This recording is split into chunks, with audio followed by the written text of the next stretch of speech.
騎完翻嚟啦，咁啊識上用具，咁啊要識拆用具啦。好，有程序嘅喎，睇住啦。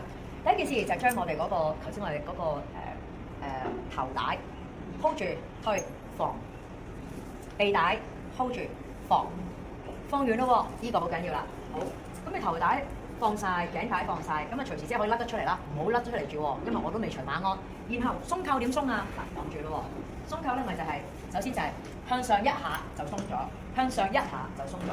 鬆咗之後唔好將個扣就咁俾嗰個腰帶就咁跌落去，點解咧？因為個扣好重，如果你就咁掟落去嘅話咧，你有個機會掟到自己隻腳咧，就整親佢條筋，就整親你自己。咁所以咧，我哋就拉開咗之後鬆咗扣啦嘛，然後慢慢放落去。好啦，放嘅時候就係咁樣放啦。OK， 好，放完之後有樣嘢要好小心嘅，望住咯噃。我哋攞個馬鞍過落嚟嘅時候，千祈唔好俾嗰條肚帶掟親自己，成日都會發生㗎嚇。望住，將個雙手拉落嚟，拉落嚟，一隻手穿住，另外一隻手要接住條肚帶，揸實佢。望住下一步，1秒完成。馬鞍將馬嗰個韁繩揸住個頭一剔過，咁就除晒㗎啦。